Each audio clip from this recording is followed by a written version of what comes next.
At 2 in the morning, the only sound in the house is the relentless ticking of the clock, echoing through the cold kitchen where Michael stands alone. He stares into the empty light of the fridge, his silhouette cast long against the floor, feeling the weight of a silence that no luxury can fill. He sent those 3 words hours ago, a simple gesture of affection that has been met with nothing but the digital void of an unread notification. When the reply finally comes, it is a solitary, polite icon, a gesture so hollow it feels more like a dismissal than a connection between 2 hearts. Michael had done everything right. He built the perfect life, starting with a wedding that looked like a fairy tale, promising a lifetime of shared happiness. He provided the security, the house, and the steady career. He was the pillar of strength, the man every woman is told she should want to marry. But as the years accumulated, the vibrant colors of their romance began to fade, replaced by a gray routine of polite gestures and scheduled vacations without soul. He realized tonight that he is living in a life sentence of kindness. He is the perfect husband in a marriage that has become an empty shell. She is right there, only a few feet away, yet the distance between them feels like a vast, unbridgeable canyon that no words can ever hope to cross. This is not the result of a grand betrayal or a violent storm.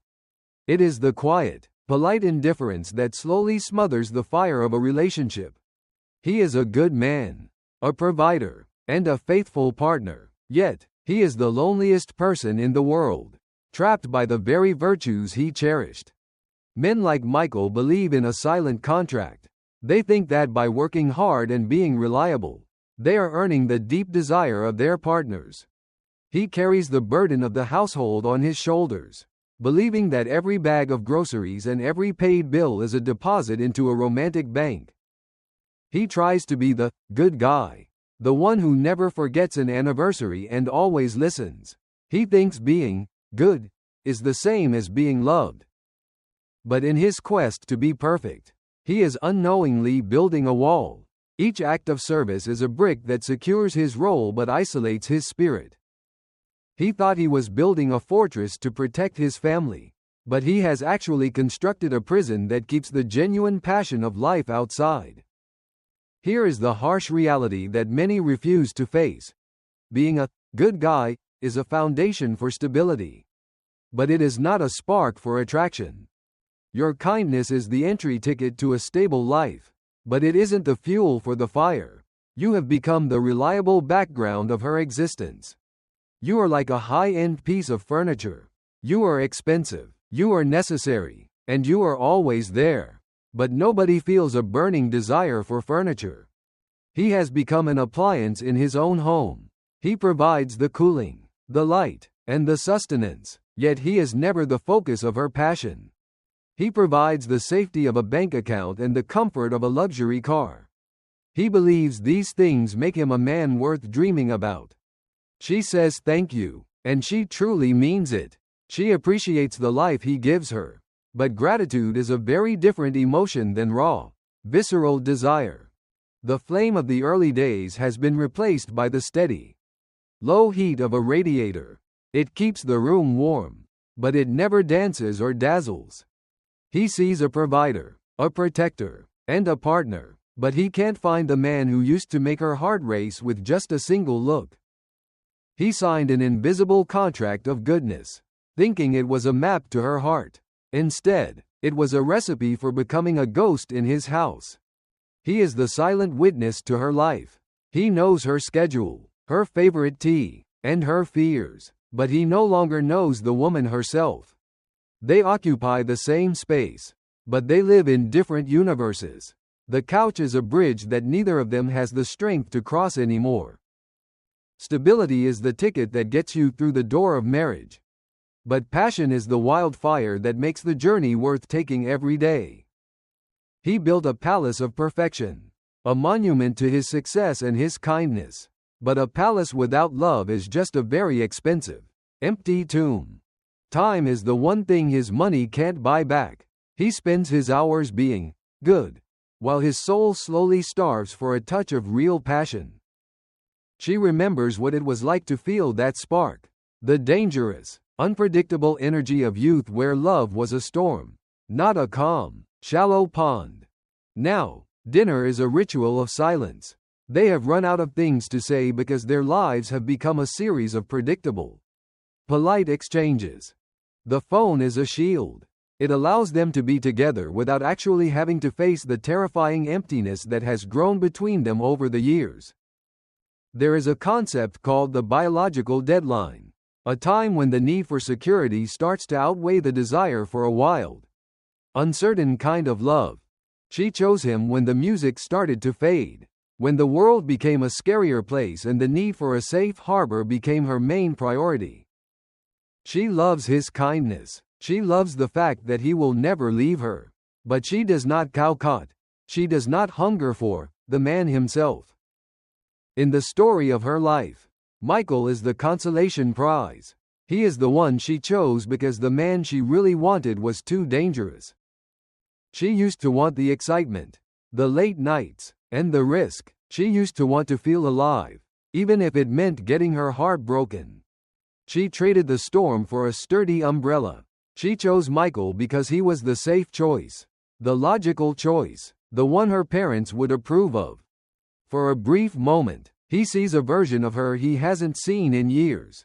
A woman who is vibrant, engaged, and genuinely, effortlessly happy in someone's company. It is a knife to the heart. He realizes that she is still capable of that joy.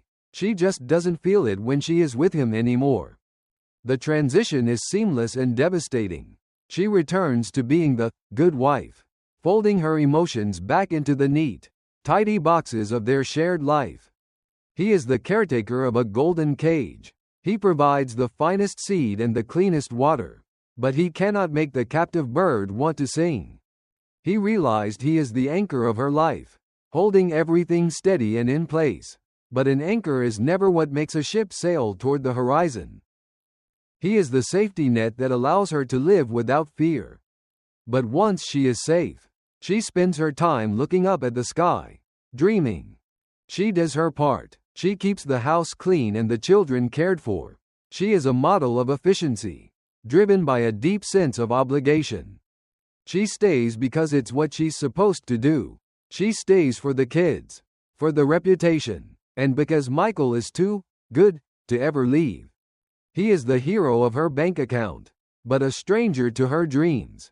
He is the man who makes her life easy, but not the man. Stability is a foundation, but it is not a home. Without the heat of passion, the foundation is just a cold slab of stone in the rain. Morning starts with the script of polite indifference. They use words to fill the silence, but those words carry no meaning and no emotional weight anymore. They have mastered the art of coexisting without contact. They are like two ships passing in the night, aware of each other but never truly meeting. The conversations are short, efficient, and entirely hollow. They are the echoes of a relationship that has long since lost its heartbeat and its vital spark. The house becomes a mortuary for their emotions. Everything is clean, everything is in its place, but there is no life left within these expensive walls. He is aging in a house where he is not seen. He is becoming invisible, a ghost who pays the bills and maintains the lifestyle they both share.